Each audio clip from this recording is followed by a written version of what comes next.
जीवनाचे स्वप्न पाहिले होते. आताची पोरं म्हणतात 16व वर्ष धोक्याचं. कशाला धोक्याचं? संत ज्ञानेश्वर महाराजांनी 16व्या वर्षी ज्ञानेश्वरी लिहिली. अवघ्या वयाच्या 14व्या वर्षी छत्रपती संभाजी महाराजांनी 2 ग्रंथ लिहिले. वयाच्या अवघ्या 15व्या वर्षी महाराजांनी रायरेश्वराच्या मंदिरात जाऊन स्वराज्य निर्माण करण्याची शपथ घेतली. महाराजांना स्वराज्य निर्माण करत असताना अनेक अडचणी आल्या, अनेक संकटे आली, तरी सुद्धा महाराजांनी हार मानली नाही. कारण महाराजाला जीवाला जीव लावणारे मावळे महाराजांना लाभले होते. तानाजी मालुसरे, यसाजी, मुराजी, बाजी प्रभू असे जीवाला जीव लावणारे महाराजांना मावळे लाभले होते. अरे जगणारे तो मावळे होते, जगवणारा तो महाराष्ट्र होता.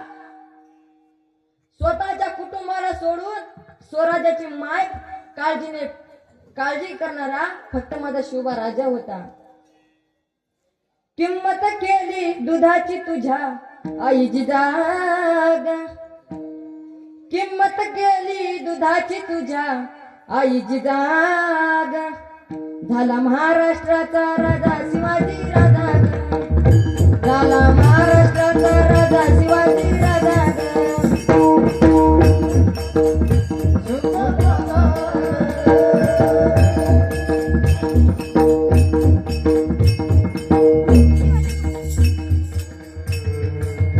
असे आपल्या मुलाबरोबर चांगले संस्कार लावा. चौथी गोष्ट, आपल्या आई वडिलांची सेवा करा. छत्रपती घडले आई जिजाऊची पुण्यवती, ज्ञानोबा घडले आई रुक्मिणीची पुण्यवती. अलीकडे आई विषयी सगळेच बोलतात, डॉक्टर, वकील, शिक्षक सगळेच म्हणतात आई खूप चांगली. पण आईच्याही पलीकडे एक व्यक्तिमत्व आहे, तो म्हणजे बाप. आई मला 1 रुपया दे म्हटलं की पाकिटातून 1 रुपया काढून देणारी आई सगळ्यांच्या लक्षात राहील. आई मला 1 रुपया दे म्हटलं की पाकिटातून 1 रुपया काढून देणारी आई सगळ्यांच्या लक्षात राहिली. पण सावकाराचे 2 लाख रुपये घेतले आणि तोच देताना आले तर एकटा उशी मी तोंड काढलं, तो म्हणजे आपला बाप. हो राम देवाचा काळ्या गावाने दाखविला कधी पुन्हा डोळ्यात पाणी. जिजू जिजू संसाराचा गाडा हाकला, वटामध्ये आसुरी कनावा कना. घडीभर तो ऐकटाचे धाकर, लई अवघड हाय गड्या उमगाया बाप रे, उमगाया मुक्ती मुक्ती वाया त्याची मुक्ती घाल मेला. लेकराच्या पायी उभा जन्म उधळला. आवाळाची छाया तुझी समुद्राची माया.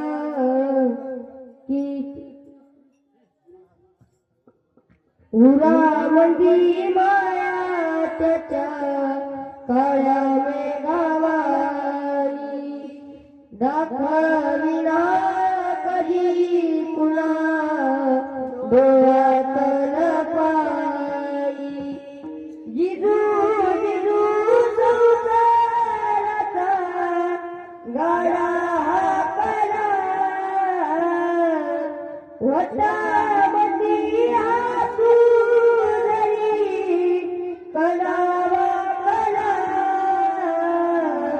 घडीभर तू थांब जरा, ऐक त्याची आफल. लई अवघड आई गड्या उमगाया बापर, उमगाया बापर.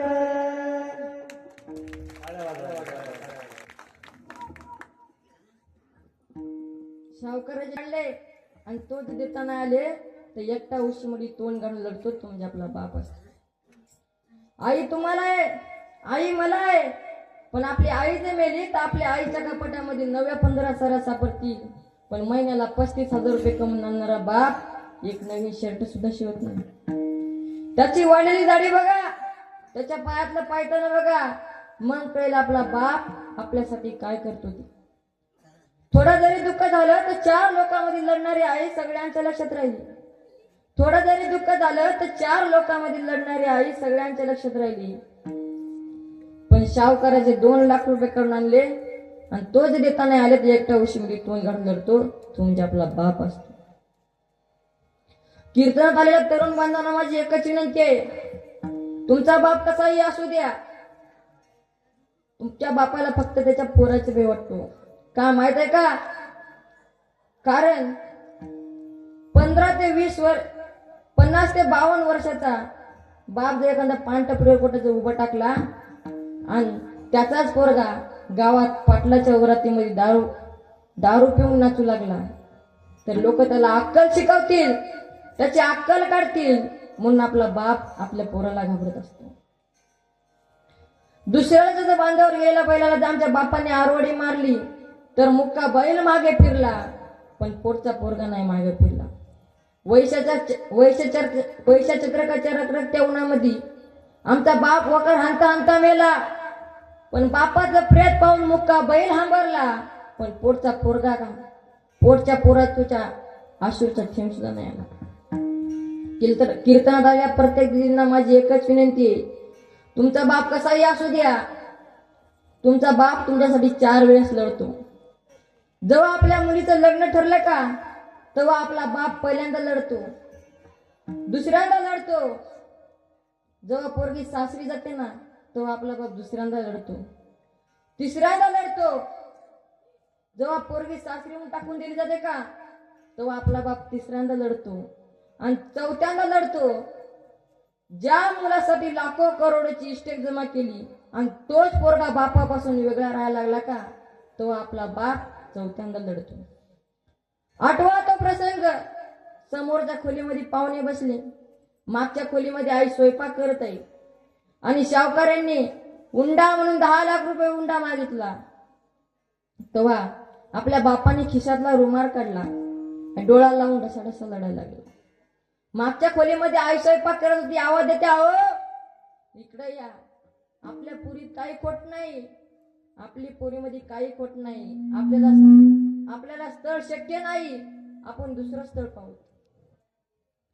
महाराज तेव्हा बाप म्हणतो पोरीला, पोरी तुला स्थळ पसंत नाही का ते मला सांग, मी हुंडा जमा केली.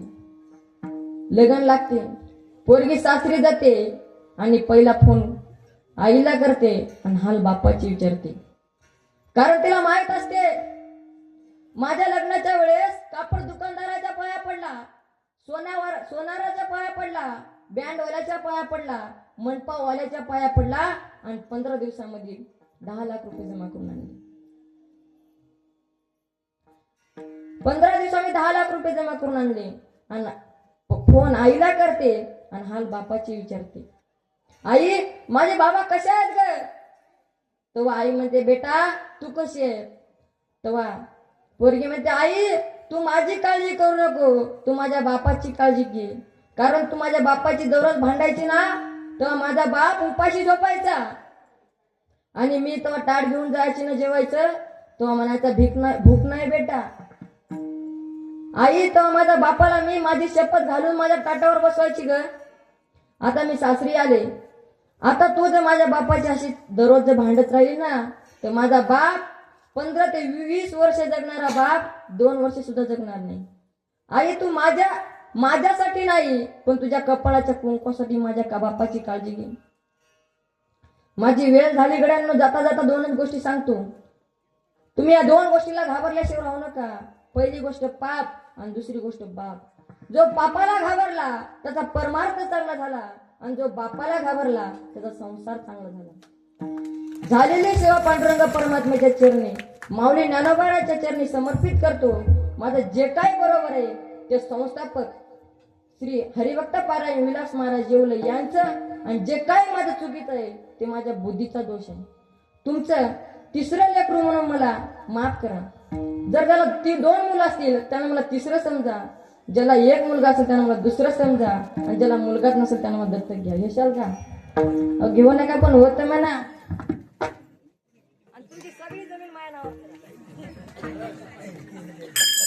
सेवेला पुण्य देतो ज्ञानेश्वर माऊली.